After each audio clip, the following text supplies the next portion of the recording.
Welcome back to What Arty Noobs for General Disturbance. This is a GW Panther Tier 7 German SPG. It's located on the eastbourne of Sand River Encounter, and it's under the command of Fixing Stupid at REBRN. And yes, that's one of my accounts on my American account. That's my NA account. And yet I'm in the GW. 15cm howitzer, capable of doing 680 alpha, penetrating 39mm of armor, and it's got a burst radius of 7.6 meters. Okay, it's not the fastest Arty in the game. In fact, actually, we found out that the GW Panther has less power than a standard Panther. It's got the D-rated engine. There's no supercharger or anything, so it's quite slow and very sluggish. But of course this Arty never got built, so I suppose Wargaming can make the rules, and that they've decided to handicap this Arty by making it incredibly slow. Okay, we've got a number of enemy targets come to sight. Now this battle actually took place early this morning, yes, during the midnight or late hours of the morning, but it's on the NA server, so it's 5 hours behind. So this was early in the evening in America. Rounds out in the M46 pattern, it overshoots and lands some distance behind. Now the trick with shooting on ridge lines is actually to aim low, not high, and sometimes then the shell will actually go directly into the body of the target. I saw a black prince there while I was reloading. The reload time is around about 24-26 seconds. I'm going for that Comet because he was a bit of a threat to my teammates, but my teammates managed to kill him before he could do anything. The shell did strike the wreck, so I know that I was on target.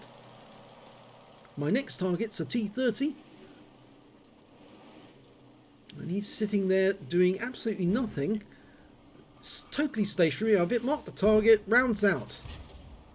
Direct hit, 255, a non-penetrating shot. And we can see that M46 pattern is still trying to come over that ridge line. But I go back to the tanks on that corner, the T-30 and his Team 54 E1 teammate, and I'm loaded now, going for the T-54. Rounds out. Well, it stuns him, but it doesn't actually do any damage. I was hoping he was going to pull back, but he didn't.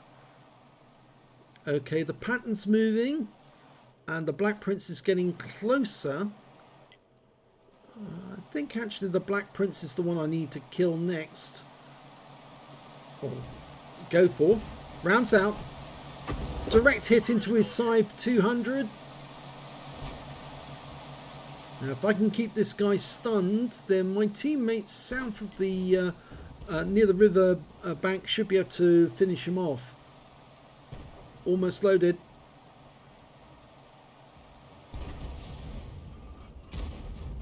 He's taking damage. Rounds out. Nice hit, and he's killed. But unfortunately, we just lost our Comet. He was taken out by the T-54 E1. He poked up above the ridgeline, and that E1 managed to slot him. Okay, we've got a Type 59 and the M46 pattern working together, and they're shooting north at our Centurion 5-1. So I've lined up a shot, rounds out, and I hit the Type 59 and stunned the M46. And the reason I know I struck him was because the pattern was suddenly stunned, which indicates the Type 59 took the shell. Okay, he's looking in my direction. He knows he was hit, and the Type 59 is missing some hit points. Yeah, 16% of his health has gone. I'm lined up now on the M46, rounds out, and it was too low. It hit the ridgeline.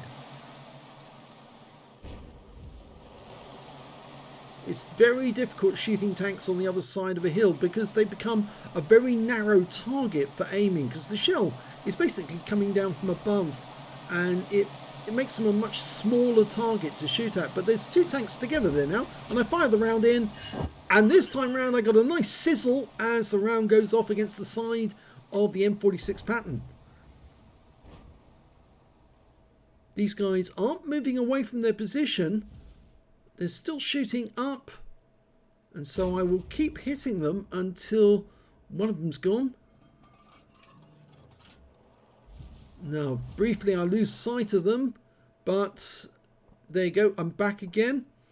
Back on the Type 59, And now they're both together, waiting until it dials in. It's in. Another hit, this time on the M46. He's down to 516 hit points, which is still a 2-shot for me.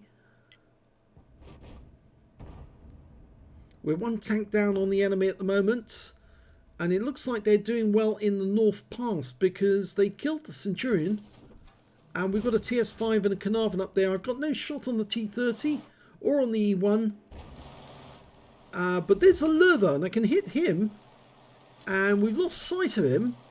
But he's just come up on that ramp. And I'm going to try a shot. See if he's there. Rounds out. Yes, he's there. The shell hit him square on. And must have done some damage.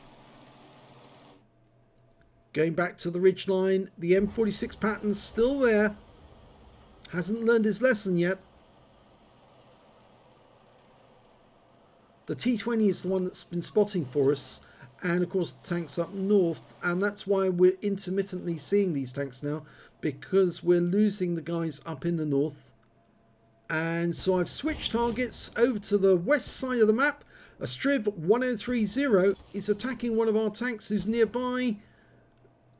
Lined up, rounds out, and it lands near him for 171, but we lost our Lurver, who was the tank up in that area.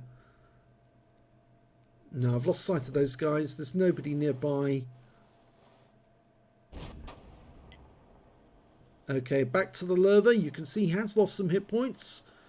I'm suspecting he's still there. Rounds out. Yes, he is. 292. Down to 49% of his health. It's going to take 3 shots to take him out of the game.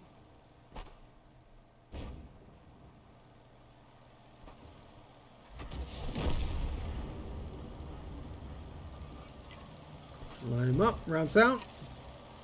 Nice hit, 215 right into his side, but I'm going to have to move position now because I am the closest, apart from the T20 of course, I'm the closest to the enemy in the north and they could be coming south through that pass towards us.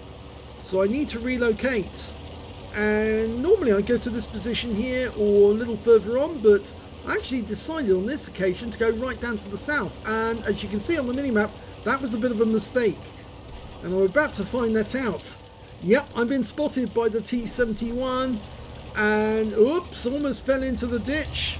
Trying to desperately get behind cover because I know the enemy Arty is going to be sending a shell in my direction. Okay, I'm in cover. Somebody's capping from the enemy team and I've relocated to a better position so I can fire on the enemy cap, or on the cap rather. Okay, I've got teammates indicating to me that I should fire on the cap, but there is a tank out in the open there. It is the Lurver, so I fire around in his direction. Okay, I've got nobody spotting the cap area, so my next target's the Striv, showing 23.3 seconds on the reload. It looks like he's in the siege mode at the moment.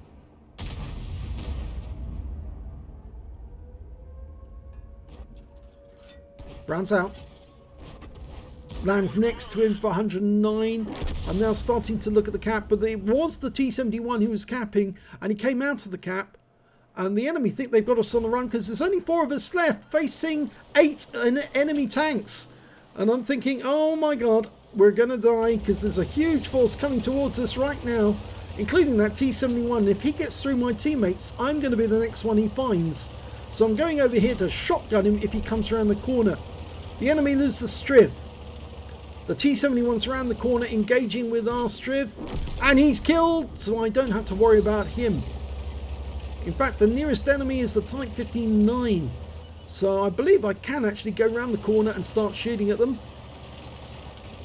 Here's the Striv. Going to siege mode. T-54E1. The numbers have changed dramatically. Instead of facing 8 enemies, we're now only facing 4. But we're still outnumbered. T-54E1. Direct hit. 214. Tracks him. Somebody kill him. Come on, guys. Kill him. Mark the spot. That's where he is. And the Striv gets the kill. So now we're evens. The enemy's got a P-44 Pantera nearby, but he's being faced off by one of our teammates. I fire around in, accidentally came out of aim view as the moment I fired. I didn't mean to, but I hit the mouse button so hard, I actually took it out of aim. So I'm going back into aim mode. I know I complained to some people about coming out of aim view, but I accidentally did it. I know how easy it is to accidentally come out. If you hit your button really, really hard, and you know I hit my keys hard, very hard. And I take a round there from the enemy Arty, the SU-14-1. He knows where I am. His teammate must have told me, or told him that, yes, I'm in that spot, and he fired in that direction. Narrowly missed me. 99 hit points lost. So I've changed position just a slight amount, but I'm still firing towards the cap area. I think he's somewhere in there. There's two in there, so I'm going to probably try a shot, a blind shot, just in case. Can't see any destruction. There's one of them. I knock the building down, do some damage.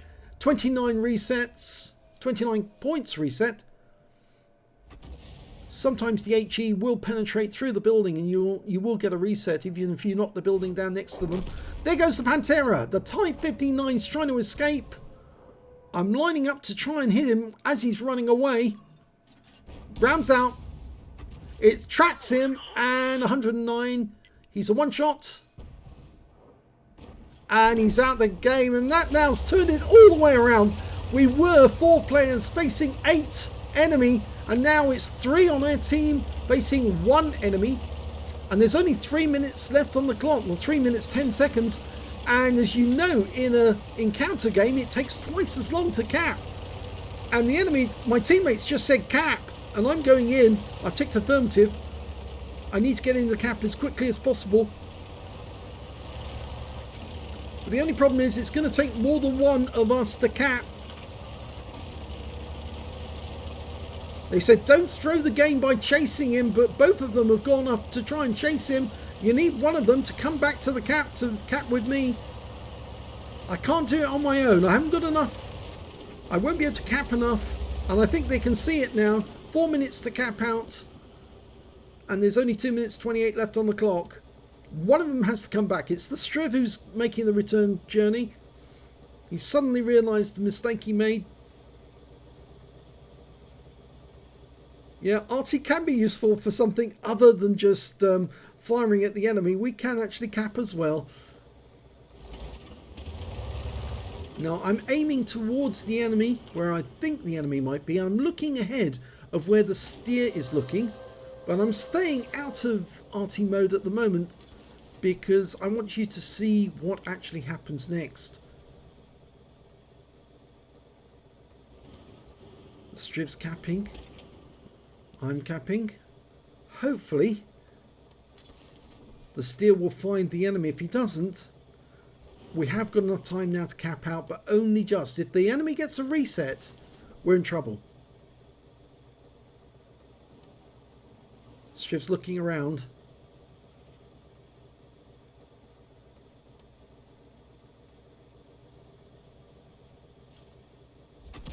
And there's the first shot in from the enemy Arty. Unfortunately, he got it wrong for this occasion, and it does pay sometimes to park yourself right on the edge of the map, right on the edge of the circle, because sometimes people just don't fire at the edges. They fire where they think you're most likely to be. So the last minute is coming. We've got 40 seconds to cap out. That Arty's going to have to get close, and it's an SU-14-1, so he's quite slow. If he doesn't get close, he won't see where we are, and he won't be able to get an accurate shot on target to get a reset. And there he is! And the Striv reacts. So do I. And Striv gets there first. And we win the game with 15 seconds left on the cap counter and 26 seconds left on the game counter. So that was quite exciting. And let's have a look at the end of battle stats. It was only a first class tanker for fixing stupid of REBRN in the GW Panther, but it was an exciting one. I managed to get, in fact, this is my first class tanker in this one, because I got the scrolls underneath. I got a bruiser medal for getting at least 5 critical hits in this one. I managed to get 14. I got a Gore's medal for doing more damage than 8 times the hit points of my own vehicle. And I got a Confederate medal as well, because every tank I hit, I didn't kill. So I actually ended up getting a Confederate because I didn't kill anything in that game, but I did do some damage. My win rate for the game was 3,374. Let's have a look at the team score. I didn't get the highest damage in the game. No, that went to the T-54E1, who managed to get 3,511 hit points of damage. The next high scorer being the Emil 2 on our team with 3,265. And after that, it was the Striv 1030, the guy who fired the last shot to win the game. He got a Top Gun and 3,152 hit points. I managed 3,052 hit points, just a short distance behind, 100 hit points behind him. When it came to kills, it was the Striv. Yes, 6 kills to him, 5 kills to the E1, 3 kills to the Emil 2, and 2 kills to the Steelwaffenträger and the Löwe. I didn't get any kills at all in the game, but I did get some compensation because the Striv managed to get 1,144 XP, which made him the top in 2 columns. And I managed to get the second highest base XP with 1,123. I fired 21 shots in that game, got 10 direct hits, no penetration, but 19 splash. Damage of 3,052 hit points, all of it at more than 300 meters. Damage 7 of the enemy, didn't get any kills, but I got 537 hit points of stun assist off 19 stuns. I managed to get 51 cap points while I was in the cap, and I got 30 defense points as well by resetting the cap. On a premium count, I earned 48,698 credits, and after repair and ammunition resupply, took away 24,006 credits. Picked up 4 bonds for the medals. The Gore's is worth 3, the Confederate's worth 1, and 1,684 XP for the game, 3,370 for completing the mission and events, and 5,054 experience points altogether. I thought you might enjoy this one because it was quite an exciting end, and also the fact that it was a complete turnaround, the fact that we were outnumbered 2-1, and in just a matter of a few minutes we were winning the game and there was only 1 enemy left. Just complete turnaround. It just shows that on the NA server you can have exciting battles with the right players. So if you enjoyed that battle, please give this video a like and do subscribe to our channel, please. And thanks for watching.